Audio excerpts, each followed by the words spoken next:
Saya Syifania Hanifah Samara, dosen pada program studi S1 Aquakultur, Departemen Aquakultur, Fakultas Perikanan dan Kelautan, Universitas Airlangga. Sebagai seorang pendidik, saya mengupayakan agar materi perkuliahan dapat terus berkembang, supaya mahasiswa dapat menjadi tenaga yang siap untuk bekerja di dunia nyata. Salah satunya saya coba implementasikan melalui mata kuliah yang saya ampu, yaitu mata kuliah Teknologi Pakan Ikan.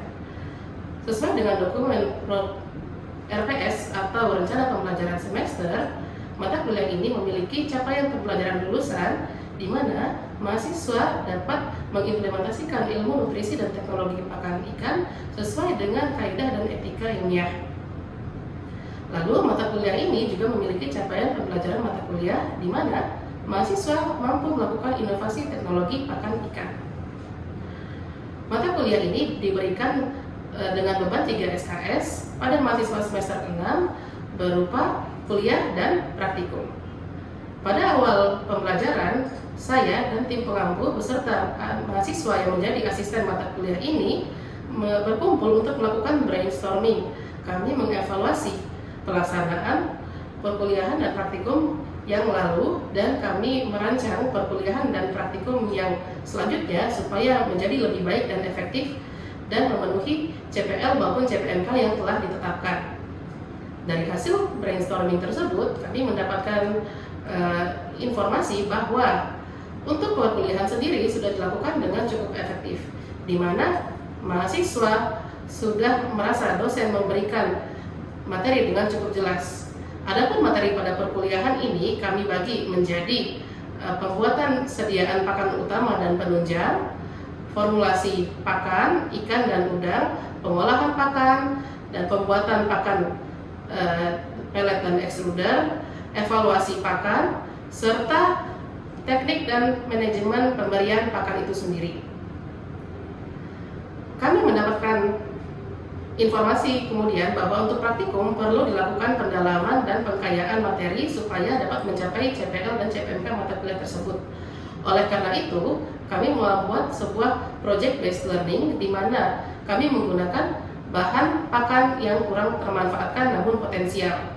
Jadi pada proyek itu saya memandu mahasiswa dalam inovasi flipped classroom, di mana mahasiswa secara berkelompok mencari bahan pakan sesuai dengan rambu-rambu tersebut dan mereka mempresentasikannya mengapa mereka menggunakan bahan tersebut. Setelah itu, setelah disetujui bahwa penggunaan bahan tersebut diperbolehkan dan sesuai dengan tujuan praktikum, saya menginstruksikan mahasiswa untuk melakukan formulasi, pembuatan dan evaluasi pakan melalui pemberian pada ikan. Dan semua pelaksanaan proyek ini seperti pemberian pakan dan pembuatan pakan kami lakukan di kampus, tidak seperti tahun-tahun sebelumnya. Keadaan ini kami berikan supaya mahasiswa dapat melatih kedisiplinan mereka dan juga untuk mempermudah monitoring dan evaluasi dari saya dan tim pengampu mata kuliah tersebut. Dengan besarnya beban yang diberikan pada project based learning ini, asesmen mata kuliah mencakup 50% project based learning, 25% dari ujian tengah semester, dan 25% dari ujian akhir semester. Terima kasih. Berikut adalah contoh pembelajaran yang saya berikan di kelas. Assalamualaikum warahmatullahi wabarakatuh. Selamat pagi. Kita ketemu lagi di mata kuliah teknologi pakan ikan.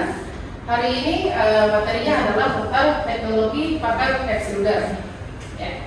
Jadi sebelum kita mulai, saya ingin menjelaskan dulu bahwa mata kuliah ini memenuhi CPL atau capaian pembelajaran lulusan yang berisi mampu mengambil keputusan secara tepat dalam konteks penyelesaian masalah di bidang keahliannya berdasarkan analisis informasi dan data, serta mampu memanfaatkan teknologi pakan dan nutrisi organisme akuatik.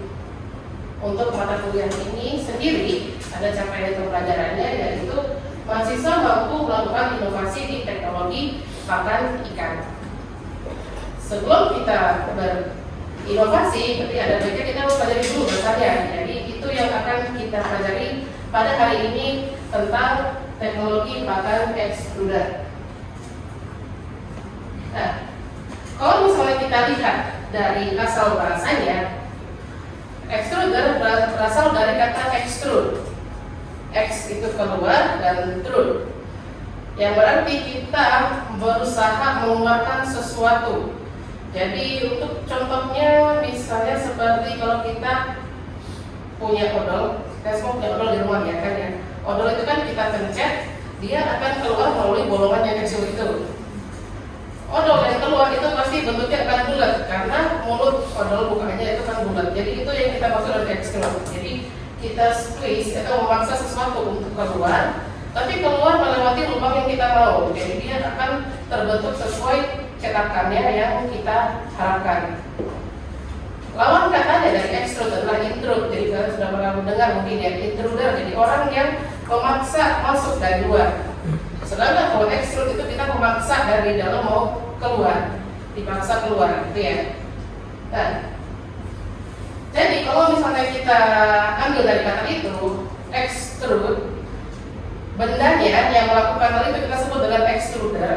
Sedangkan prosesnya, proses di mana si adonannya atau odol itu keluar dari cetakannya, itu kita sebut dengan extrusion. Jadi itu bedanya ya. Extruder kadang disebut extruder, kadang disebut extrusion. Kalau extrusion itu prosesnya sendiri, kalau extruder itu adalah alatnya yang digunakan untuk melakukan kegiatan itu. Sampai sini bisa dipahami ya. Oke. Bisa digunakan untuk apa? Ya, digunakan untuk macam-macam. Baik di industri makanan maupun industri non makanan. Jadi kalau misalnya kita lihat gitu, sebenarnya sih kelihatannya seperti sebuah kata yang rada asing gitu. Apa ini katanya kayak bahasa asing banget, tapi tidak seasing itu. Nah, kenapa saya bisa bilang begitu? Karena ternyata dia sudah ada di sekitar kita. Jadi kalau misalnya kalian ya ngemil gitu kan, suka ada tuh kan Ciki Bol atau biasanya sebut merek sih, tapi yang lain-lain juga kan ada. Kalau kalian lihat di pojokan adalah kayak makanan ringan ekstrudan, ada tulisannya seperti itu, kayak itu yang sebutan Ciki Bol atau kebanyakan Ciki lah ya. Makanan ringan yang dikasih coating rasa-rasa itu kebanyakan adalah makanan ekstrudan. Maksudnya gimana? Dia dibuat dengan metode itu, dengan proses extrusion atau lewat alat ekstrudan. Yang lain juga, misalnya kayak bikin momogi ini kan juga sama, dibikin dengan ekstrudan gitu. Karakteristiknya mirip, crispy, ringan, tapi kuat, kompak gitu bentuknya kan ya. Kalaupun dia kena air, dia tidak gampang larut gitu ya. Nah, selain snack, dia juga bisa dibikin untuk hal lain gitu, misalnya kayak sereal gitu ya. Jadi sereal itu kebanyakan pakai extruder juga. Terus pasta itu juga dibuat pakai extruder. Jadi kita tinggal ganti cetakannya aja, kita bisa bikin yang kita mau gitu. Dan tentunya bisa dibikin untuk pakan ikan juga sebenarnya. Kalau di luar industri makanan apakah bisa? Bisa. Jadi kita gunakan misalnya untuk membuat ini plastik atau aluminium gitu, cetakan-cetakan yang panjang kan ya. Kalau misalnya kita buat menggunakan cetakan itu kan rada susah gitu, karena kita kalau kita bicara skala industri, kita mau bikin sesuatu dalam jumlah banyak dan cepat gitu. Kalau bikin cetakan rada lama kan gitu. Jadi kalau dengan extruder, secara teori kita bisa mengatur mau dibikin sepanjang ataupun sependek apa. Itu ya. Nah, bentuk yang berbeda-beda itu bisa terjadi karena kita punya cetakan yang kita sebut dengan die, D-I-E ya. Jadi satu kata ada banyak arti, tapi dalam hari ini kita bicara die adalah cetakan, mata cetakan, bukan die meninggal ya. Jadi mau dibikin bentuk apa bisa tergantung cetakannya. Nah, kita bicara apa hubungannya extruder dengan pakan. Extruder biasa digunakan untuk membuat pakan terapung atau floating feed. Nah, kenapa sih kita membuat pakan ada yang terapung, ada yang tenggelam gitu kan ya, sebagai orang budaya gitu kan ya. Kenapa harus dua macam, ada yang terapung, ada yang tenggelam gitu kan?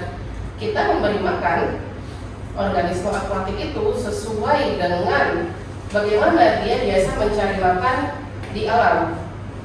Kalau dia biasa senangnya ngobok-ngobok daerah bawah gitu kan, senangnya ngobok pasir atau lumpur, berarti kita kasih pakan yang tenggelam.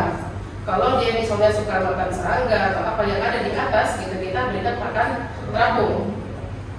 Pakan terapung punya kelebihan dibanding pakan tenggelam, yaitu dia punya stabilitas yang lebih bagus. Artinya begitu dimasukkan ke air, dia akan bertahan lama. Jadi dia tidak akan gampang tenggelam. Dia bisa bertahan paling enggak 2 jam sampai mulai bagus banget sampai 12 jam itu dia bisa bertahan terapung di atas air.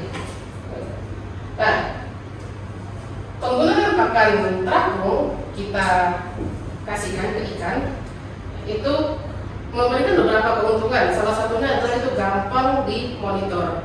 Kalau kita kasih makan, kan ikannya kan kalau mau makan mau nggak mau dia harus naik ke atas ya. Nah, waktu dia naik ke atas kan kita bisa lihat, oh aktif nih, oh lincah nih, oh ukurannya kurang lebih sama nih, nggak ada yang tiba-tiba ada yang gede sendiri atau kecil sendiri gitu kan. Dari situ kita bisa lihat keseluruhan, oh ternyata ikannya lumayan rata ya ukurannya, berarti selama ini pemberian pakannya udah bagus gitu. Kita juga bisa melihat gitu, apakah pakan itu sebenarnya sudah beneran habis atau enggak. Kalau misalnya kita ngasihnya pakan tenggelam kan tebar, dah ke bawah kita kan nggak tahu. Asumsi kita semuanya habis.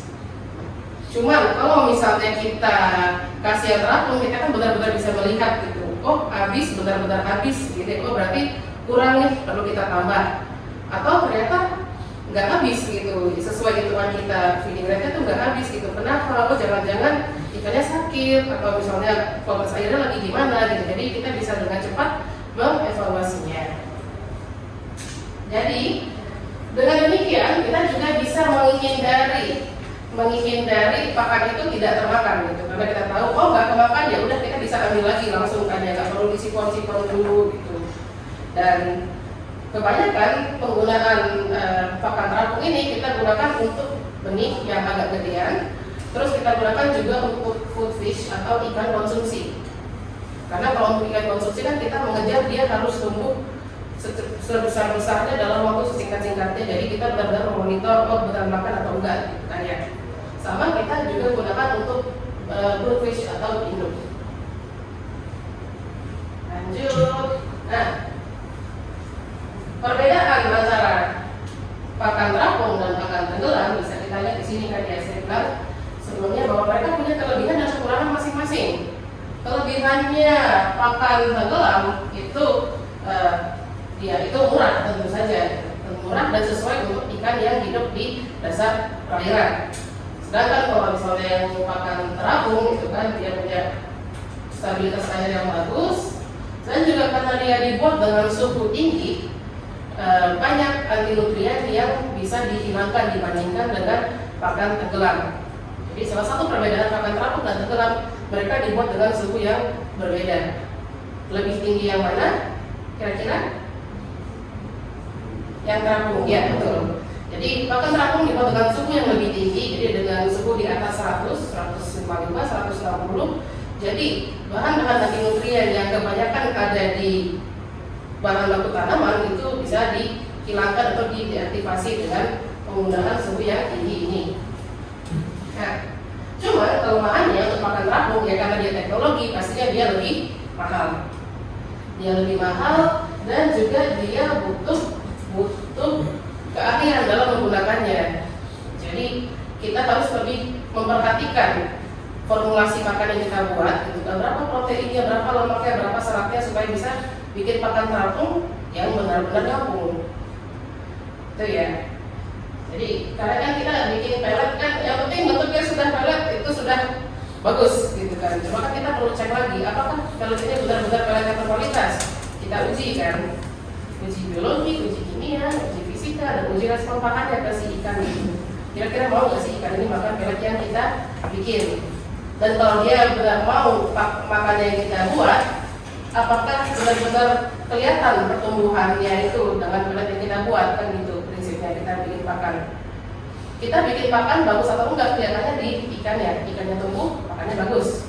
Ikannya tidak terlalu tumbuh, berarti ada pertanyaan gitu kan.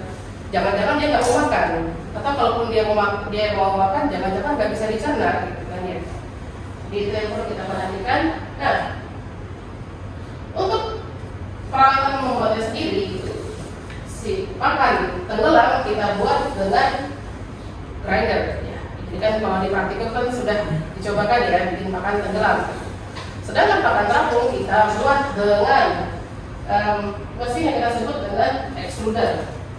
Ada extruder yang jenis single screw atau satu screw atau yang twin screw. Screw-nya ada dua. Perbedaannya ada di mana? Ya jelas kalau yang screw-nya dua, dia lebih bagus dalam mencampur bahannya dan terutama digunakan untuk bahan-bahan yang ukurannya kecil, bahan-bahan tepung-tepungan yang halus banget. Oke, lanjut lagi. Nah, pembuatan pakan ikan kalau kita cerita seperti itu ada di tengah-tengah, ada di ya situ extruder. Jadi sebelum masuk ke extruder, bahan itu harus kita siapkan dulu, kan? Kita siapkan dulu pakannya, formulasinya kita siapkan, terus kita pastikan dia ada di ukuran yang tepat. Kalau terlalu besar, kenapa? Kalau terlalu besar itu berpotensi bisa menyumbat, namanya kan cetakan kecil ya. Itu kalau ukurannya besar, apalagi ngaduknya nggak pas, itu bisa bikin clogging atau menyumbat. Oke. Jadi kita harus pastikan ukurannya pas, terus juga kita pastikan campur dengan baik. Kita lakukan pre-conditioning, dikasih air, jadi supaya dia jadi satu adonan. Jadi dia bisa mulus keluarnya gitu kan, tidak menyumbat atau tidak dia berhenti di tengah-tengah gitu ya. Sampai akhirnya kita ekstrusi dan setelahnya kita keringkan, kita coating, tambahkan vitamin yang tidak tahan panas. Jadi tambahan vitamin bisa tapi di belakang. Terutama vitamin B, vitamin C yang larut air itu kan nggak bisa kena panas ya, rusak. Jadi kita kasihnya nanti setelah sudah jadi barunya, baru kita coating dan setelahnya kita dinginkan dan kita bungkus. Tapi sebelumnya kita screening dulu di air dulu. Jadi supaya yang masuk ke dalam wadahnya itu adalah pakan yang benar-benar utuh gitu. Jadi kalau udah pecah-pecah itu kita lewati screening dulu. Jadi kan ya seperti kalau misalnya kita beli kacang gitu kan, maunya kan utuh ya. Kalau kamu beli kacang terus banyak yang pecah-pecah, kamu kan berpikir kalau ini pakan yang kualitasnya tidak terlalu baik. Nah, untuk pakan juga kurang lebih seperti itu. Oke. Jadi komponennya apa aja sih? Seperti apa sih bentukannya mesin extruder itu? Bentuknya kurang lebih seperti ini. Jadi ada sebuah tabung besar dan ada skrup yang terus berputar. Nah, di sini kita masukkan bahan bakunya dan perputaran skrup ini akan terus mendorong si bahannya ke depan. Jadi seperti odol, tapi kita bisa pencet terus sampai nggak bakal habis karena si skrup ini yang berputar yang memindahkan odol dari belakang pindah ke depan gitu kan ya. Jadi secara teori kita bisa bikin sepanjang atau sependek apapun suka-suka kita. Jadi bahannya masuk, airnya masuk, terjadi sebuah percampuran. Nah, di ujung sini ada panasnya, jadi ada panas tinggi, kelembaban tinggi, gitu. Jadi kan dia akan matang karena dia dimasak. Dan si panas tinggi dan tekanan tinggi ini kan yang akhirnya mengeluarkan pakannya keluar lewat dari ini, lewat cetakan. Di depan cetakannya ada pisau atau cutter yang akan berputar memotong bahan yang keluar dari ekstrudernya. Jadi mau dibikin lebih panjang atau lebih pendek, kita bisa atur di kecepatan pisaunya dan kecepatan perputaran si skrup di dalam ekstrudernya. Mau bikin pakan tenggelam bisa juga di sini gitu. Berarti kita panasnya nggak usah kita nyalain gitu. Jadi kan dia kayak grinder biasa kan ya gitu. Jadi kita bisa mengatur karakteristiknya lewat settingannya. Oke, jadi ini adalah tahapan-tahapannya. Jadi tadi ada pertama persiapan bahan baku. Jadi kan tadi saya sudah bilang tentang ukuran partikel harus yang sesuai, jangan terlalu besar, maksimal sepertiga ukurannya si die atau sepertiga ukuran cetakannya. Jadi kalau cetakannya 5 mili, mentok-mentok 1,5 mili lah gitu si ukuran partikelnya.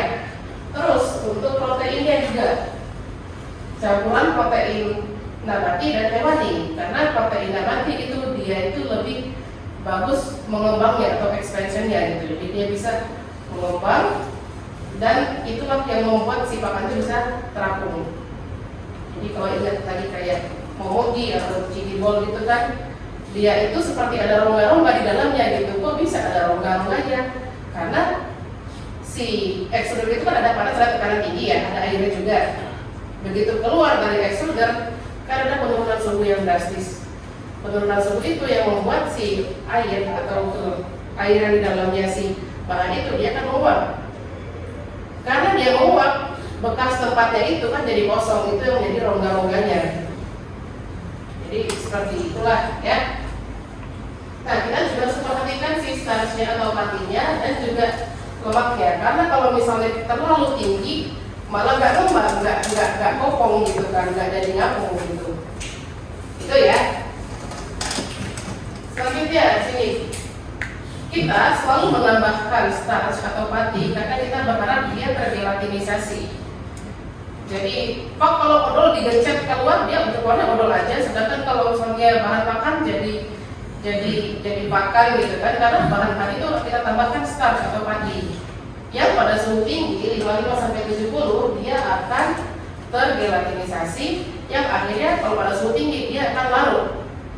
Jadi itu yang membuat bahan-bahan itu, pakan terapung ataupun snack ataupun bahan makanan yang kita buat dari extruder, dia kopong tapi dia kuat ya. Kopong tapi kuat kan, rada ini kan nggak bisa makan pakai lidah, terus ini harus digigit kan mau nggak mau gitu. Jadi katanya dia ringan, kopong tapi dia punya struktur yang kompak. Oke, selanjutnya adalah pencampuran. Ada preconditioning, tadi kita tambahkan air dan kita panaskan gitu. Memastikan dia bisa mengalir dengan lancar keluar dari extrudernya, tidak menyumbat. Lalu ada proses ekstrusinya, ada expansionnya, jadi dia akan mengembang begitu tadi keluar dari extruder, kena udara yang di luar lebih dingin, dia akan mengembang. Dan juga tadi ada pengeringan, coating dan pembungkusan. Kita memastikan pakan yang kita buat itu segar dan tidak ada penyerapan kelembaban lagi. Oke, itu saja untuk materi teknologi pakan ikan, teknologi extruder. Mungkin ada pertanyaan?